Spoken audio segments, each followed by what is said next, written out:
Edric Azur. For every end, there is always a beginning.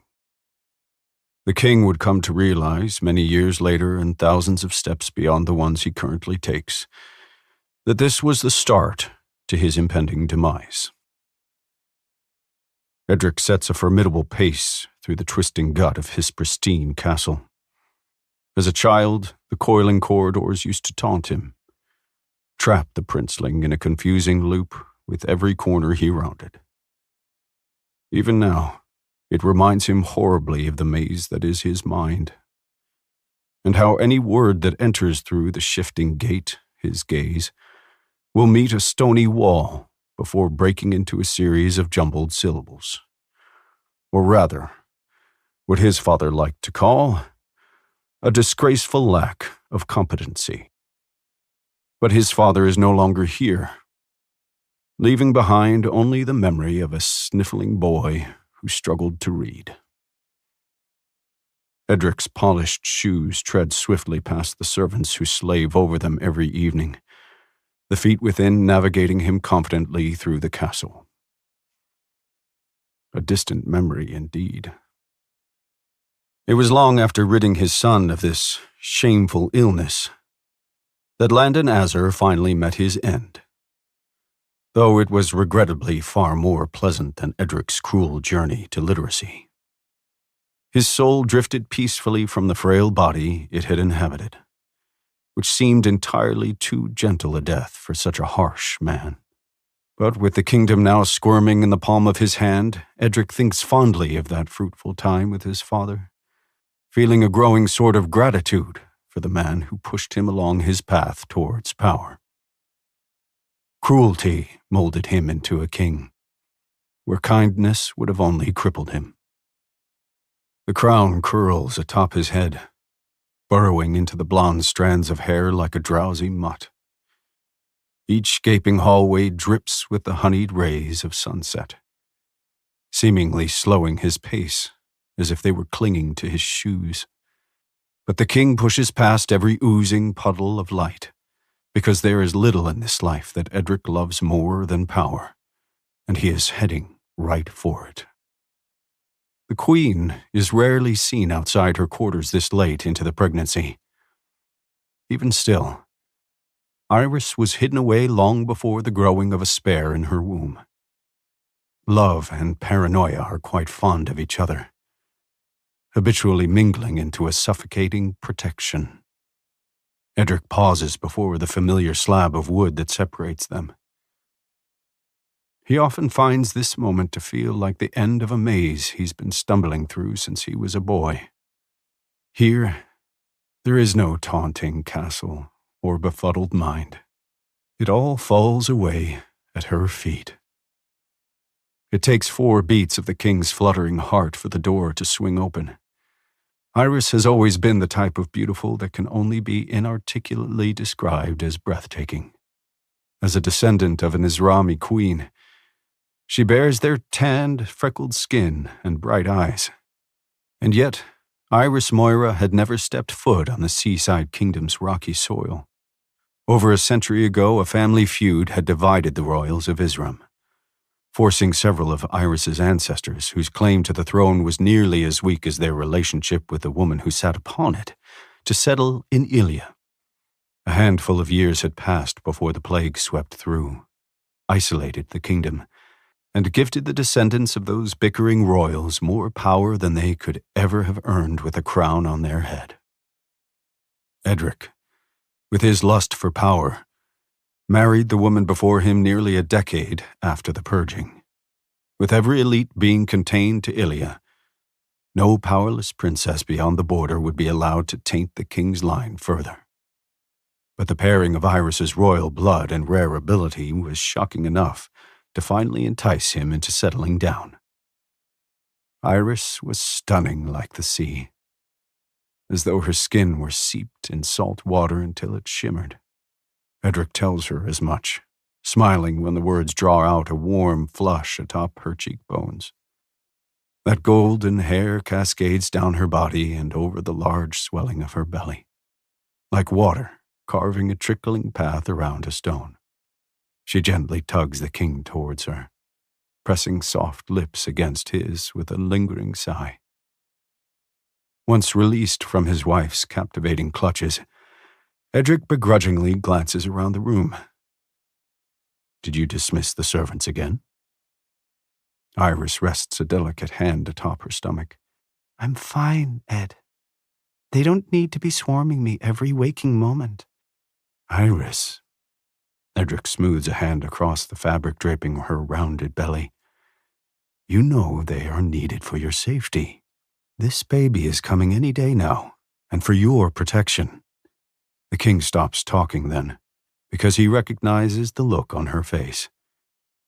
Iris is gentle in soul and body, but her expressions are less so. What? Edric insists at the narrowing of those brilliant blue eyes. She takes a breath, the type that sounds like loving someone despite their flaws. All you do is protect me. And of course, I am grateful for that, but... Iris raises a hand, somehow encapsulating the entire kingdom with a single gesture. But it has been years since the people have heard about me, seen me. For all they know, I died shortly after giving birth to Kit. And I would rather them think that, the king utters slowly, than use you against me. I won't risk an enraged ordinary putting you in danger to hurt me.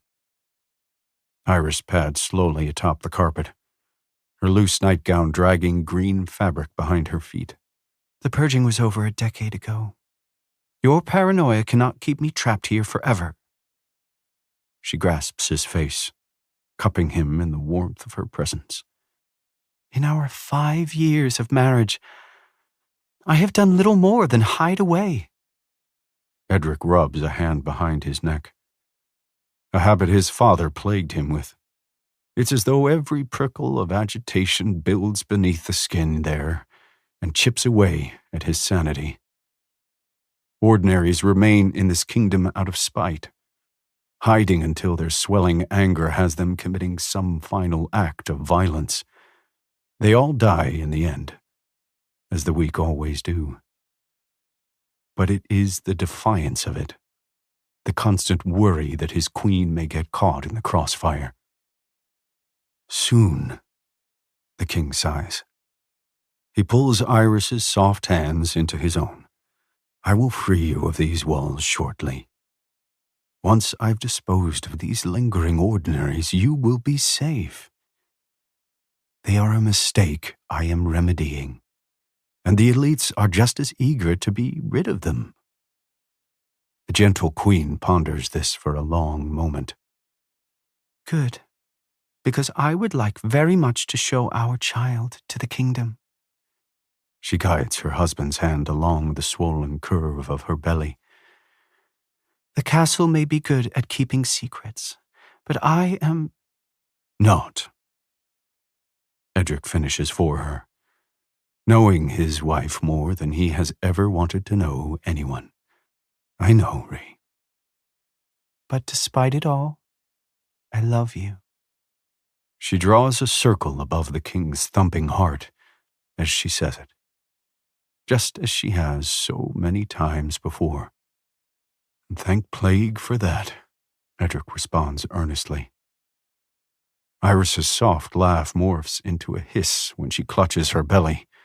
The king shudders at the sight of his wife in pain, shifting suddenly from stoic royal to concerned spouse. Threading an arm around her waist, he guides his groaning queen to her bed.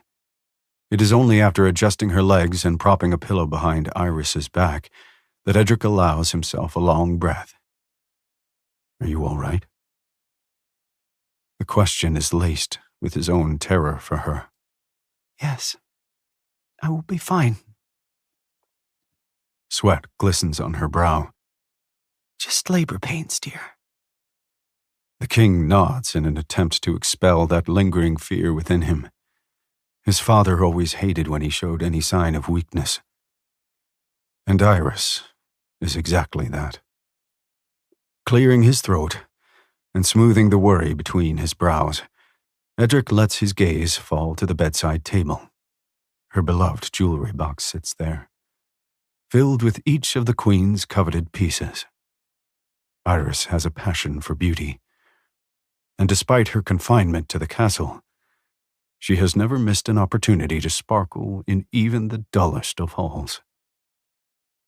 But that pristine box is not what holds the king's attention. No, it is the pink rose sprawled peacefully atop the wooden lid, and its accompanying folded piece of parchment. Iris notes every emotion that crawls across her husband's face. First, interest. Second, curiosity. These are both followed by a tumble of more sinister feelings. Scrutiny, concern, jealousy.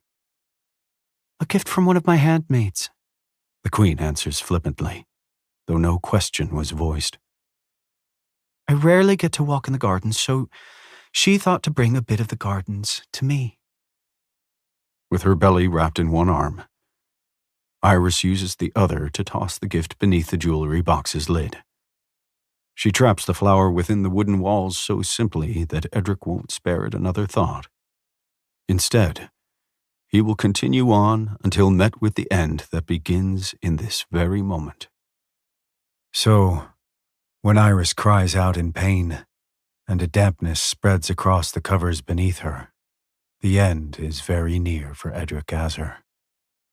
At least, for that dwindling bit of warmth within him.